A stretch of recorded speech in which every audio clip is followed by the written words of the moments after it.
कृषी महोत्सव या ठिकाणी आपण साजरा करत आहोत. आज त्याचा उद्घाटनाचा दिवस आहे आणि या उद्घाटनाच्या कार्यक्रमाकरता मुद्दामून उपस्थित असणारे आपल्या राज्याचे कृषी आयुक्त माननीय मांढरे साहेब, सूरज मांढरे साहेब, त्याचप्रमाणे या मंचावर उपस्थित असणारे आपल्याच तालुक्यातील भूमिपुत्र आणि संचालक असलेले विनय गावठी, त्याचप्रमाणे आपले सगळ्यांचे सहकारी मित्र बोरकर साहेब, सुनील बोरकर साहेब, त्याचप्रमाणे मंचावर उपस्थित असणाऱ्या आशाताई दुसके, त्याचप्रमाणे या ठिकाणी उपस्थित असलेले आपले तालुक्याचे विघ्नर सहकारी साखर कारखान्याचे चेअरमन सत्यशील दादा शेरकर, त्याचप्रमाणे बावली शेठ खंडागळे, जिल्हा परिषदेचे माजी अध्यक्ष उपाध्यक्ष गणपतरावजी फुलवडे, त्याचप्रमाणे आमच्या संस्थेचे विश्वस्त प्रकाशराव पाटे, दुसरे विश्वस्त मोनिका मेहर, त्याचप्रमाणे मंचावर सर्व बाबूभाऊ पाटे आहेत. कारण बरीच मंडळी आहेत, आमचे काही सर्व संचालक मंडळी, त्याचप्रमाणे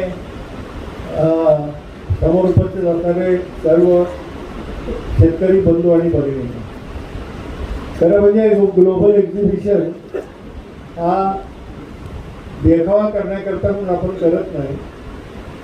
खऱ्या अर्थाने शेतकऱ्यांना आज टेक्नॉलॉजी आपल्याला उपलब्ध करून द्यायची आहे आणि ती टेक्नॉलॉजी आपल्याला देत असताना आजच्या जगामध्ये स्पर्धात्मक जग आहे आणि या स्पर्धात्मक जगामध्ये आपल्याला उत्पादनावर आधारित पैसे कुठं मांडरीसाहेब मिळत नाही आणि उत्पादन खर्चावरती जे फिनिश प्रॉडक्ट आज बाजारात विकले जातात, मग चप्पल असो, शर्ट असो, कपडे असो, काही असो, इव्हन डिझेल पेट्रोल असो, त्यांना उत्पादित आधारित खर्चावर किंमत ठरली जाते. त्याला आजच्या सोप्या भाषेत MRP म्हणतात आणि MRPवरती डिस्काउंटसुद्धा कंपनी देतात. परंतु आमच्या शेतकऱ्याला काही डिस्काउंट कुठे मिळत नाही, त्याला काउंटच बसत नाही त्याचा, म्हणून डिस्काउंट नाही करत. हे शेतकऱ्याला कुठंच काउंट नाही म्हणून डिस्काउंट नाही. आणि आज खरं म्हणजे कृषी खात्याचे हे दोन्ही संचालक या ठिकाणी मांढरे साहेब आपण उपस्थित आहात, आमचे आकारीचे प्रिन्सिपल सायंटिस्ट आहेत या ठिकाणी उभे आहेत, उपस्थित आहेत. तर या शेतकऱ्यांना कमी खर्च कसा येईल याच्याकडे आता आमचा फोकस आहे आणि कमी खर्चामध्ये आपल्या निविदाला ज्या आपण निविदा घेतो त्याच्यावर खूप खर्च आहे. त्याचप्रमाणे अनटाई आपण त्याचं स्प्रिंग करतो, फवारण्या करतो, अनटाई आपण खत घालतो, पाणीसुद्धा आपल्याकडे मुबलक असलं तर आपण पाणी मुबलक देतो आणि मुबलक पाणी आणि अति खतं त्याच्यामुळं खर्च तर वाढतो आणि पिकाचं उत्पादन म्हणावं तसं वाढत नाही. आणि म्हणून याच्याकरता म्हणून आर्टिफिशियल इंटेलिजन्सच्या बाबतीमध्ये सुरुवात केलेली आहे आणि आर्टिफिशियल इंटेलिजन्समध्ये सध्या 2 पिकं आपण घेतली. एक केळीचं पीक आहे आणि एक आता आपल्या भीमाशंकर सहकारी साखर कारखान्याच्या माध्यमातून एक मीटिंग झाली. त्याच्यामध्ये त्यांनी विनंती केली की आमच्या ऊसाच्या क्षेत्राकरता तुम्ही काहीतरी काम करा. या ठिकाणी सत्यशील दादा शेरकर ते बसलेले आहेत, त्यांचे डायरेक्टर बोर्डातली काही मंडळी आहे. मी दादांशी पण या विषयावर बोललो होतो. नंतर आपले व्हाईस चेअरमन अशोक दादांशी पण मी या विषयावर बोललेलो आहे की आपल्याला काय आहे की बघा, मी सरांना जाता सांगितलं मांढरे साहेबांना की पाण्याचं अजीर्ण होईल इथपर्यंत पाणी दिलं जातं आणि आज शेतीमध्ये ऊसाचं उत्पादन आपल्याला वाटतं तितक्या प्रमाणात टिकेल अशी शक्यता मला फार कमी वाटायला लागली. आज आपल्या जमिनीमधला ऑर्गॅनिक कार्बन 3.4 पर्यंत आलेला आहे, 0.3 आणि आज त्याच्यामध्ये चिबड पद्धतीत चिबड व्हायला लागल्या जमिनी. म्हणून आम्ही यांना सुचवलं की मग तुम्ही ड्रीपवरती हे काम करा. तर यांचं सगळ्यांचं म्हणणं आलं की उंदीर आहेत, अमुक आहे. तर मी आता शासनाचे सर्वोच्च अधिकारी या ठिकाणी सगळे आहेत. तर आमच्या ह्या ऊसाच्या शेतकऱ्यांकरता काहीतरी आपण एखादी योजना काढली पाहिजे. कारण ऊसाच्या धंद्यामध्ये आज फार मोठा रोजगार आहे आणि फार मोठी गुंतवणूकसुद्धा आहे आणि फार मोठा टर्नओव्हर असलेलं पीक ग्रामीण भागामध्ये उद्योग व्यवसायामध्ये आहे. आज गावाच्या गावात शहराच्या सर्व गोष्टी की खरं म्हणजे साखर कारखान्याची ज्या तालुक्यात आहे त्या तालुक्यामध्ये आर्थिक संपन्नता खूप होती आहे. तर या दृष्टिकोनातून ठिबक कोळची कसं आपल्याला जाता येईल या दृष्टिकोनातून आमचे प्रयत्न चालू आहेत. आणि मी सत्यशील दादांना यांना सगळ्यांनी विनंती करतो की आपण आपल्या शेतीची टीम पाठवावी आणि आयोगी आणि याच्यावरती मगाशी मांढरे साहेबांनी बरीचशी चर्चा केलेली आहे आणि आपलं कृषी विज्ञान केंद्राचा प्रस्तावसुद्धा आपण दिलेला आहे. तर या दृष्टिकोनातून आपल्या तालुक्यातील शेतकऱ्यांच्या ऊसाच्या शेतकऱ्यांची सुद्धा आपल्याला काळजी घ्यायची. पलीकडे माऊली शेठ बसलेले आहेत. ते सध्या केळाच्या बाबतीमध्ये मांजरवाडी रांजणी आणि परिसर असेल काळवाडी असेल आपल्या बऱ्याचशा परिसरामध्ये उमरज परिसर आहे. या ठिकाणी सुद्धा केळाची लागवड मोठ्या प्रमाणात आहे. या ठिकाणी तानाशेठ बेडके सुद्धा बसलेले ते केळाची लागवडीमध्ये फार पूर्वीपासून काम केलेलं आहे. तर आपल्याला सुद्धा त्याच्यामध्ये सुद्धा आर्टिफिशियल इंटेलिजन्सच्या माध्यमातून काय करता येतं. त्याचप्रमाणे सुधारित वाहनांच्या बाबतीत साहेब आम्ही आता विचार करून राहिलो. आता आपल्याला देशी वाहनाच्या बाबतीमध्ये उत्पादकता कशी वाढेल तर त्या दृष्टीने आपण काम करतोय. आणि बोरकर साहेबांना मी खास विनंती करतो की या ठिकाणी गेले 5 वर्ष आपण नैसर्गिक शेती किंवा सेंद्रिय शेतीचं काम करून राहिलो. त्याच्यामध्ये मला डिपार्टमेंटला विनंती करायची की आपण जशी स्टॅटिक लॅब सॉईलची देतो तसं पॅथोजन तपासण्याची लॅब जर आम्हाला मिळू शकले NHMमधून आम्हाला स्टॅटिक लॅबला पैसे मिळालेले आहेत. आणि स्पेक्ट्रम डिव्हाइस बरं का मांढरे साहेब आम्ही स्वतः IITsकडनं डेव्हलप करून घेऊन आपण स्वतः परचेस केलं आहे. म्हणजे आपण स्वतः केलं आणि ICRनी त्याला मान्यता पण दिलेली आहे. ते मगाशी आपण जी स्टॉलवर चर्चा करत होतो की आम्ही त्याला इन्स्टॉलमेंटनी पैसे देतो. त्याच्यामध्ये आम्ही टायप असा केला आहे की त्याला पर सॅम्पल 50 रुपये देतो आम्ही एवढं. आणि ते रेकॉर्ड होतं आपण ऑटोमॅटिक ते ऑनलाईन जातं. त्यामुळे त्यालाही कळतं की इथं सॅम्पल किती झालेले आहेत. त्यामुळं आम्ही त्याच्याकडनं ते दर महिन्याला आम्ही त्यांना पैसे पाठवत जातो. त्यांनाही त्याच्यातनं पैसे मिळतात. आणि आम्ही त्याच्यामध्ये स्पेक्ट्रममध्ये आणखी आता मायक्रोन्यूट्रिएंट्स आणि हे त्याचा अंतर्भाव करायला त्यांना सांगितलं आहे. म्हणजे आम्ही ह्या गोष्टीची गेले वर्षभर आम्ही स्पेक्ट्रम डिव्हाइसची ट्रायल घेतली आणि आपण ट्रॅडिशनल पद्धतीने ज्या नेहमीच्या पद्धतीने केमिकल ॲनालिसिस करतो दोन्हीचं कम्पॅरिझन केलं. त्याचंही आपल्याला किती सॅम्पल आम्ही टेस्ट केले किती काय केलं त्याची पण माहिती आहे केविकेच्या आमच्या मृदू शास्त्र विभागामध्ये आपल्याला पाहायला मिळेल. आम्ही त्याचे आपल्याशी सुद्धा शेअर करू आणि आपण त्याच्यामध्ये आणखीन पुढं कसं जाता येईल. कारण आज आम्ही पाहिलं शेतकरी म्हणतो की मला 4 दिवस थांबायला वेळ नाही. आज आपण त्याच्या व्हॉट्सअपवरती हे सगळं रिपोर्ट ताबडतोब पाठवतो. त्यामुळे त्याला पिकं लावायची घाई असते. निसर्ग बदलत चालला आहे. पाऊस पाणी कधी येईल त्याचा भरोसा नाही. या दृष्टिकोनात आम्ही त्या स्पेक्ट्रम डिव्हाइसचा वापर करतोय आणि शेतकऱ्यांना देतोय. आणि आम्हाला जी आता सेंद्रिय शेती करायची आहे त्याच्यामध्ये आपल्याला ऑर्गॅनिक कार्बन जोपर्यंत वाढत नाही साहेब तोपर्यंत शेतकऱ्याला त्या शेतीमध्ये उत्पादन दिसत नाही. तर ऑर्गॅनिक कार्बन वाढण्याकरता म्हणून आपल्या जीवाणू खताचा कसा वापर करता येईल काय करता येते म्हणून आम्हाला त्याच्याकरता म्हणून जीवाणूची लॅब उभी करायची की त्याची पिरियडिक सॅम्पलिंग आपण शेतकऱ्यांच्या शेतात जाऊन करू. ऊसाच्या शेतकऱ्यांकडे जाऊन सुद्धा करू. आणि एक इंटरेस्टिंग एक वर्कशॉप आता कदाचित मांढरे साहेब आपण अटेंड केला असेल. आपल्या महाराष्ट्र राज्याचे गव्हर्नर साहेबांनी वर्कशॉप अरेंज केलं पुणे ॲग्रिकल्चर कॉलेजमध्ये. या ठिकाणी या पूर परिस्थितीमध्ये जमिनी वाहून गेल्या त्या ठिकाणचा pH फार लो होता. आपला pH म्हणतो ऑर्गॅनिक कार्बन फार लो होता. ज्या ठिकाणचा ऑर्गॅनिक कार्बन चांगला होता त्या जमिनी वाहून गेल्या नाही. आपल्याला त्याचाही खरा आता विचार करायची पाळी आहे.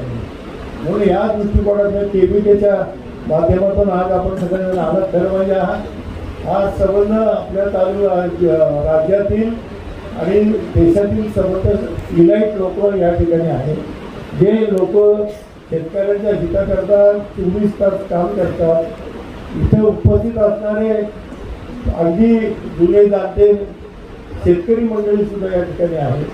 शेतीचे प्रश्न कसे बिकट होत चालले अली साहेब, आणि आपल्याला ICR मधून सुद्धा अटारी करणं सुद्धा आपल्याला याच्यावर फोकस करतो आपण, त्या पद्धतीने आपण करावं. आणि आज या 4 दिवसाच्या महोत्सवामध्ये विविध तज्ज्ञांची सुद्धा या ठिकाणी आपण व्याख्यानं ठेवली. त्याच्यामध्ये केळाच्या AIचं व्याख्यान स्वतंत्र ठेवलं आहे, ऊसाच्या वरती AIचं व्याख्यान स्वतंत्र ठेवलेलं आहे.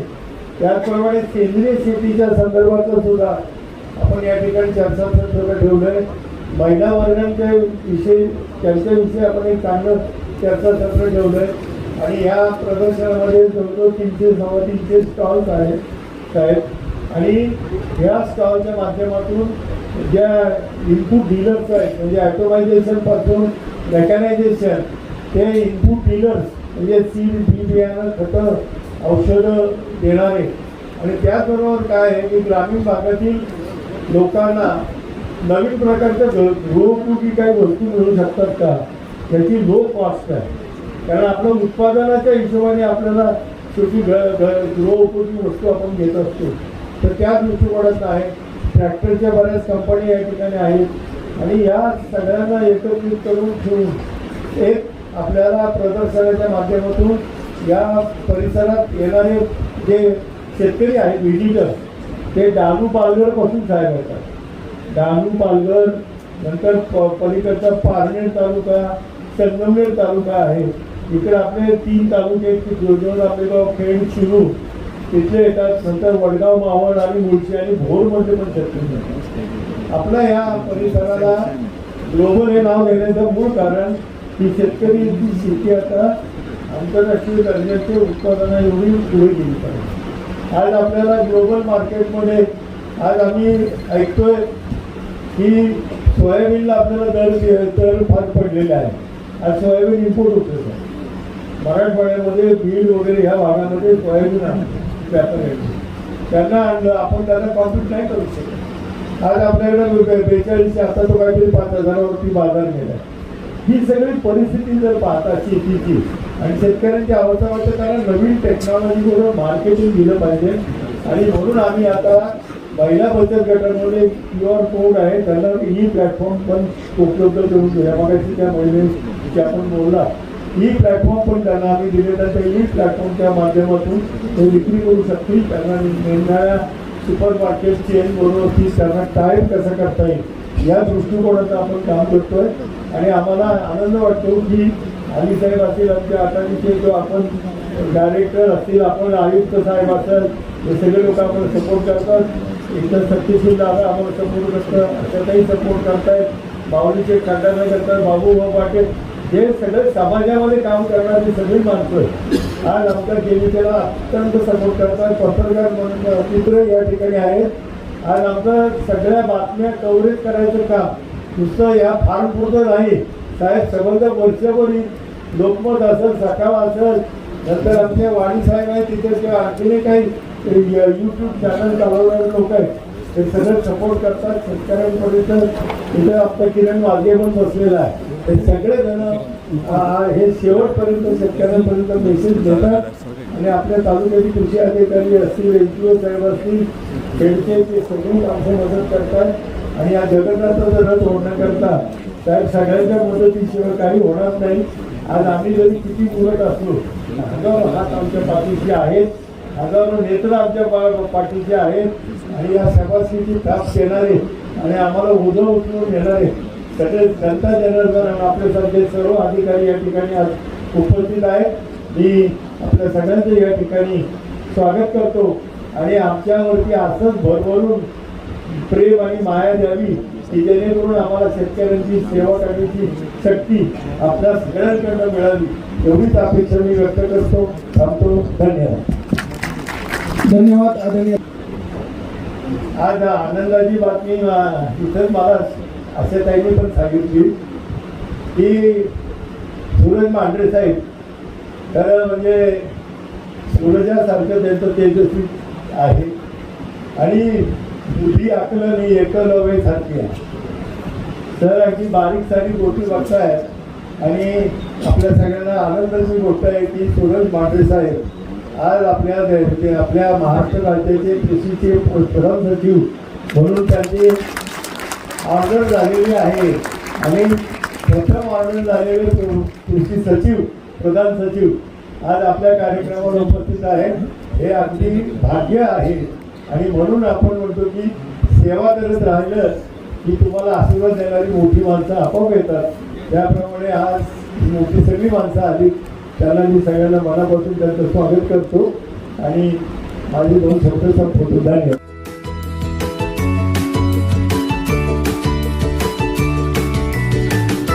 बातम्या शेतीच्या, बातम्या मातीच्या, बातम्या अन्यायाच्या, गुन्हेगारीच्या,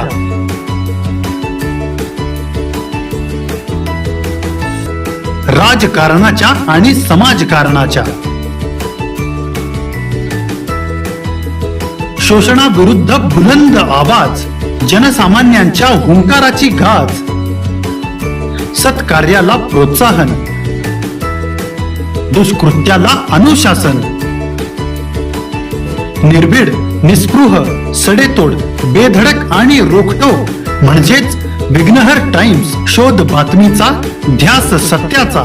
आपलं चॅनल, आपली बातमी. सबस्क्राईब तर कराच, पण बेल आयकॉनवर क्लिक करायलाही विसरू नका.